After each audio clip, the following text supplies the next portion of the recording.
you so much for listening to this episode of Earrings Off. We want to invite you to subscribe, rate, and leave us a review.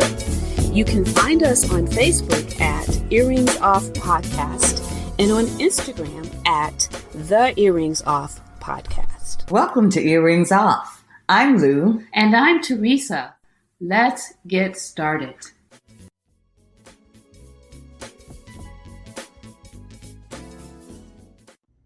Hello, it's Teresa, co-host of the Earrings Off podcast. Today we are talking about clutter and the effects clutter can have on our lives. Our guest is Conny Graf. Conny is a certified expert in finance and accounting and a certified clutter clearing practitioner. Conny's motto about clutter is, "Clearing clutter is self-love, and a few minutes a day keeps the chaos away." Listen in as I put myself out there from the jump and learn that I might need to look within to discover why my home office desk is often filled with clutter. This is another good one, y'all. Stay tuned.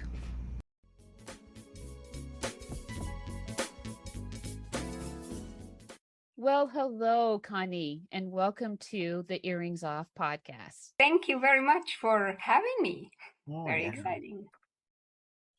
So, I'm really looking forward to this conversation today because you know what? It really hits home with me because you wouldn't want to see my desk right now. It's full of clutter, but I want you to talk a little bit about what is clutter. Yeah, how long do you have time?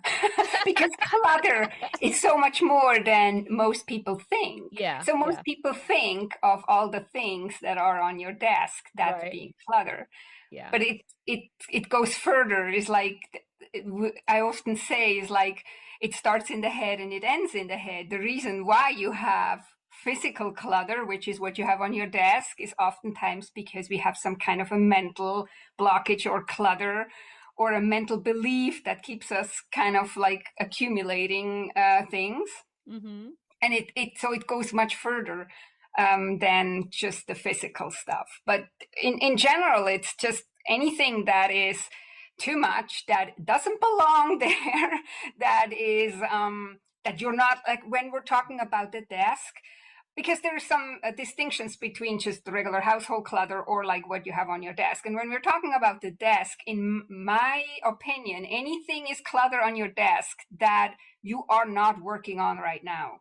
Okay. And it's just a distraction and you may not consciously feel it, but it pulls you away, it distracts you, it keeps you unfocused in a way. You could be way more focused. And there is a belief behind it why you have all these things on your desk. And this is why I say it all starts in the head. But yeah, so clutter is just, it's kind of like limiting beliefs about certain things that then manifest outside as physical clutter, or on your computer if we talk business, or like digital life on your computer, it can create clutter. As a result, it creates more mental clutter in our head. It creates afterwards some emotional clutter where we start beating ourselves up and whatnot, you know. Oh, so my that's what I'm goodness. saying. It's like it's a beast. Yeah. So you're talking about those hundreds of unopened emails. Yeah. When you talk about digital clutter. Wow. Yeah. Hundreds is kind of like the norm, I think now. I've seen people with thousands of unopened emails on their phone. Yeah. And they all say, "Oh no, I'm fine. This doesn't bother me."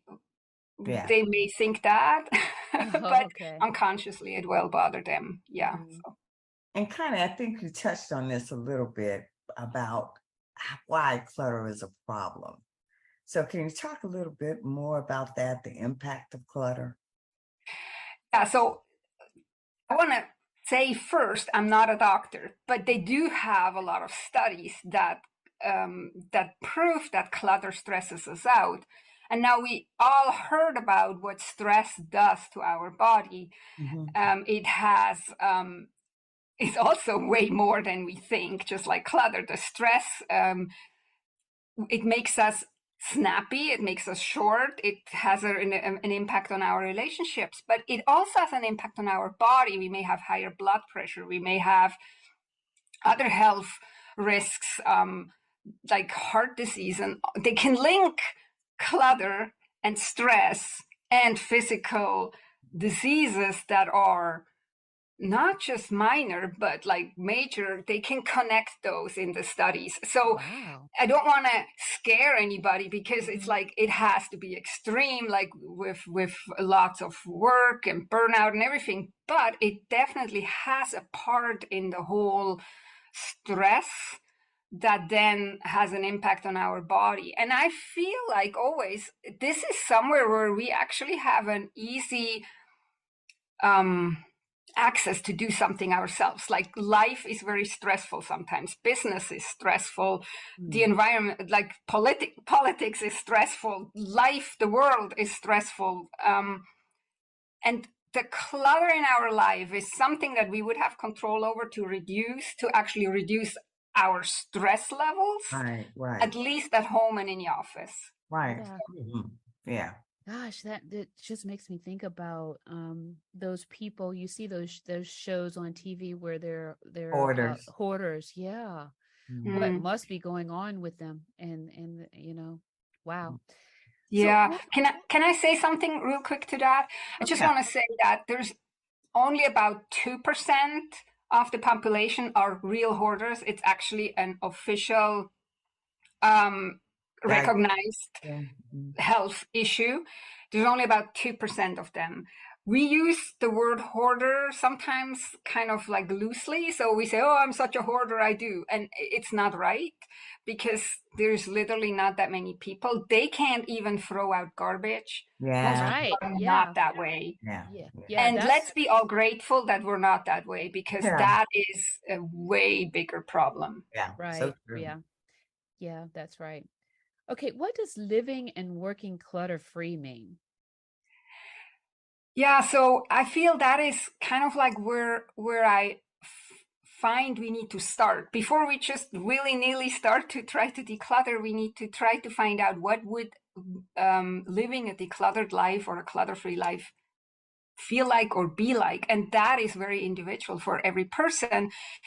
And it depends on what stage of life you're in as well. It looks different for a family with small toddlers than to somebody who is single, or somebody who the kids are off to college already. So that's where we kind of start. And then living a clutter-free life means that the things you surround yourself with have meaning in the stage of life you are, and you're using it. And it's not like, oftentimes when you find people with clutter in their home, it has nothing to do with where they are right now. This is stuff that they were interested in 10 years ago, 5 years ago.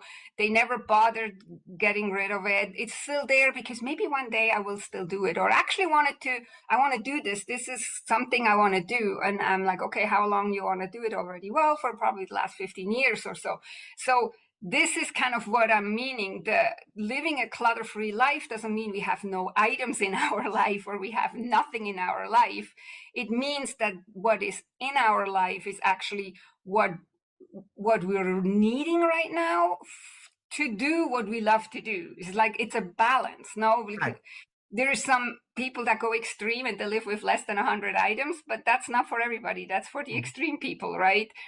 Then most of us, we want to have the things in our life that we can live our life the way we want, but not too much.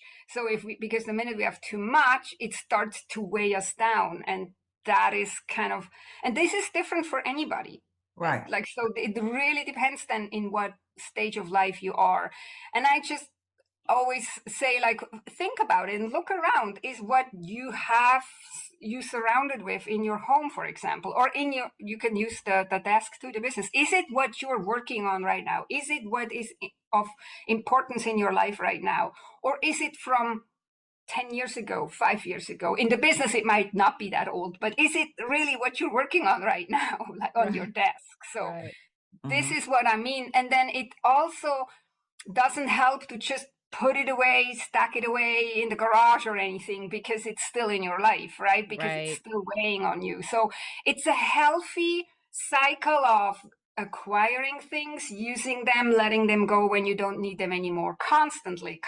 And while we evolve, have new interests, new business projects, new life stages, just that way, the things we surround ourselves with have to evolve with us. And so that's how you live a clutter-free life. It doesn't mean you have zero clutter. I don't think that is really, Yeah. I don't know. We don't want to, like, that would be aiming to perfection. And I think we suffer enough from wanting to be perfect, which is often unhealthy. Yeah. So it's more about keeping it going, keeping it moving, making sure that this stuff is not just piling up and we're not really interested and we're not really using it. Okay. Yeah. So, Connie, why do you say clearing clutter is a form of self-love? So, because what we talked before is that clutter stresses us out, and we have so much stress in our life already. And this is one area where we actually have it under control to reduce our stress level considerably. If you listen and just check out some of the studies, we can actually considerably reduce our stress levels by having a clutter-free home. Again, whatever that means for you. When you have little children, it doesn't mean you have no toys for them. Right. You have toys, but and so that is one reason why, because of the health implication. The other reason is also, oftentimes people have clutter in their life and then they go, oh, I need some self-care. I go and take a bubble bath, or I go and get a spa day, which is all good. It all helps. But maybe not as much as if they would create a supportive environment rather than staying in their sabotaging environment. And oftentimes we're so willing to tolerate things that actually bother us and that it bothers us away and try to patch it with other things, rather than looking at our real core, what would actually make me feel better. And you hear it a lot, like, oh, I can't stand this chaos, but I have no time to fix it. That is kind of like, you're also dismissing yourself because you are bothered, you are stressed out by it, and you're dismissing it with something that you put higher priority on that maybe is not higher priority. So, yeah. Okay. Yeah, that's a nice segue into our next question. Like, how do you get started? What are 3 key principles for successful decluttering, right? Yeah, so I kind of came up with them because, and I want to just give a quick story behind it, because most people, when they think of decluttering, they think, oh, I need a whole weekend. I can't even start today. There is no way it would do anything if I start today. And this is actually the opposite. This keeps you stuck. This will not get you to do much, or you do declutter, but then the clutter creeps back in. So this is why I came up with these 3 principles. So you want to start as small as possible. So you just decide, for example, you, Teresa, decide, okay, I need to do my desk or something, right? And then maybe that might even be too much. If you really have a lot of stuff on your desk, then maybe I just do the top left corner of my desk or something like that. So that would be the first one. You chunk it down. You don't just say, oh, I'm going to declutter my office. What does that even mean? Where do you even start? You have no idea. So chunk it down. And then that might not be so much relevant in the office space, but in the home space, I always say, like, start with the least emotional area. Because most people, like, when they come to me and they say, okay, I need to declutter. What do I do with my grandmother's china? She died and I inherited it. And I'm like, okay, but this is not a beginner's decluttering issue. This is where we start later. We start with the least emotional area and least personal area. So start somewhere where you're not attached to your grandmother when you're doing things. So that is the second one. And then the third one is what I said before, is Most people think they need a lot of time, which is actually not true. You're way better off, and that's also scientifically proven. You're way better off if you do a little bit every single day. So one of my sayings is a few minutes a day keeps the chaos away. So you want to do like every day a little bit. Mm-hmm. And then some days you might be inspired or motivated to do longer, but I always say, like, you can start with 5 minutes, you can start with 15 minutes. You will feel the effects, maybe not on day 1 or 2, but eventually it's like compounding interest. If you know a little bit about finances and bank accounts, like the interest compounds, it's the same here. And it actually has a beneficial effect on it too, because when you go slower about it, you start thinking, okay, how does this end up here again? I just cleaned this last week. Why is this here again? And then you find out that it's actually you with maybe a habit that you don't want to do, like don't want to keep doing. And then you start tweaking your habits. And this is when the ball then gets rolling. And if you keep doing it, then you're way better off than if you're trying to spend the whole Saturday decluttering something. And then 2 weeks later, all your hours and energy you spend are gone and wasted because all the clutter creeps back in. So so I came out with these 3 key principles, and I just said, if you just start doing these, like divide your area into small chunk. Don't just say I'm going to declutter the whole closet or the whole desk. Start with something that is very impersonal or the least personal area that you can find, and then do something every day. And even if you just do something 5 minutes a day, everybody finds 5 minutes. Yeah. Just to keep the ball rolling and to get the momentum going. So that's the 3 principles that I'm teaching. Connie, I have to tell you, I love those, particularly principle number 2 about starting with an area that's less emotional to you. Yeah. Start with your grandmother's china, because then you feel defeated because you can't deal with that. So I love that. I love that. Yeah, you haven't built up your decluttering muscle yet, right? That's like if you would start running a marathon, even though you haven't even run 1 kilometer or 1 mile yet, so. But of course, it's understandable, because that's what what people are suffering from. Oh, I don't know what to do with this china. They fixate on that china, but that's not, like, as an example, but that's not the biggest issue. If they only had that china as so-called clutter, they wouldn't have a problem, right? That's so right. The problem is somewhere else. Yeah. Okay. So tell us, why does clutter creep back every time after you declutter?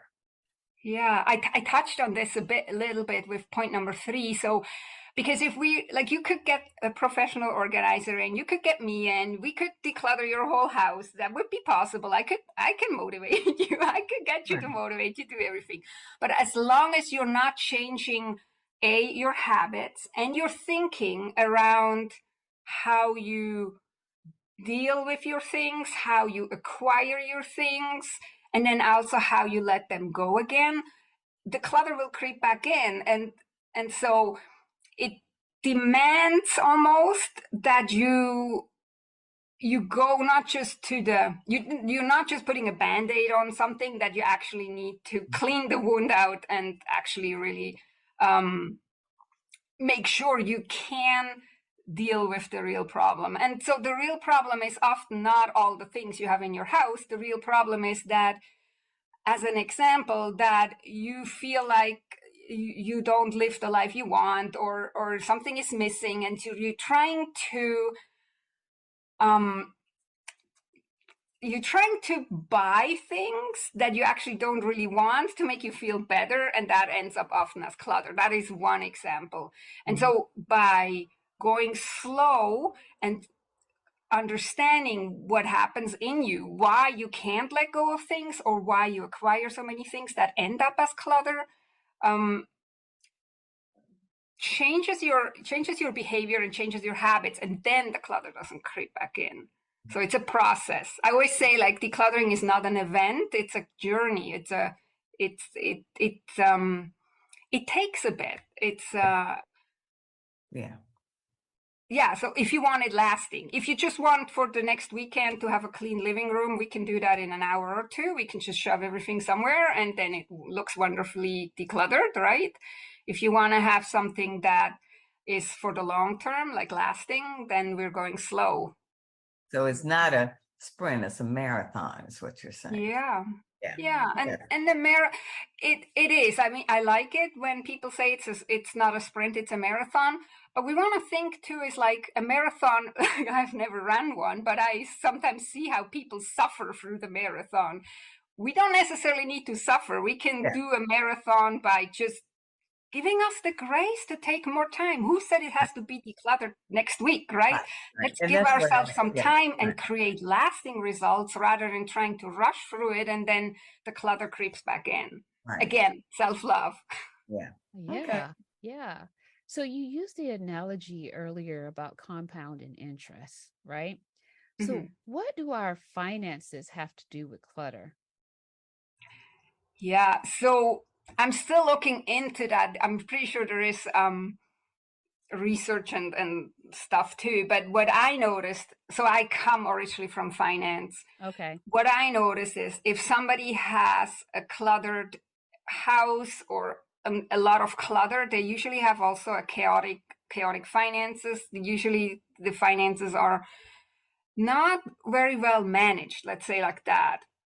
There's room for improvement. So that's one area where finances come in. The other area is if we're buying things to cover up emotions that we don't want to feel because our life is not the way we want it, we're actually wasting money, and I put wasting in brackets because it's just like a learning experience. But we're basically spending money on something to fix something that has nothing to do with what we're spending money on. So especially, and you may have heard or seen that too, it's oftentimes people who are low income that also have a lot of clutter. There's another component there where they don't want to let go of anything that they have already because they feel already they don't have a lot of money. But it's creating a counter effect because the more stuff they have, the less happy they feel, and then the more stuff they're buying again, and maybe not even expensive stuff, but just stuff that ends up like clutter the minute they bring it home. So there is a lot of finances there. Or when you're very unorganized, when your home is in chaos or your office is in chaos, you may also forget paying invoices, which then may end up in interest or penalties or whatnot. When you're a business owner and you're in chaos and you may not bring your financial papers to the accountant soon enough, and then you're not paying the taxes, then you have to pay penalties. So it has, in the end, so much has to do with our finances or with our money, and clutter does too. And you will all of a sudden either find money when you start decluttering, or you will save money automatically. You also start to buy eventually because you become more aware and more intentional about what you're buying when you're going on a decluttering journey like I'm talking about. You will start buying higher quality things that last longer, but because you also thought about it longer, you're actually using them really, and they're not ending up as clutter. So there is, like, we could talk 3 hours probably just about what the finances have to do with clutter. Okay. So, Connie, thank you so much. We've actually reached the end of the questions, but we'd like for you to leave some parting words with our audience if you have them. But certainly, we want you to share with us how folks can get in touch with you, like your website, the name of your podcast, and such. Yeah, thank you. So the main message that I actually really want to emphasize is a lot of people beat themselves up when they have clutter, and it's not helpful. It just creates more clutter. So be kind to yourself again, and start small. Like, go back to what I said earlier with the 3 principles. Start small, consistent, with the least emotional thing, and just start and go on a journey. And if you want to learn more or you want to hear other angles, I have a podcast, like Teresa said, and it's called From Chaos to Peace with Conny. And you can find all the links on my hub, my website. I use it as a hub. And the website is connygraf.com. And I write my name with a Y. So CONNYGRAF.com. And there you find the podcast, you find blog posts, and there you can connect with me too. Very good, Connie. Thank you so much for taking the time to chat with us today. Absolutely. Thank you. Thank you so much for having me.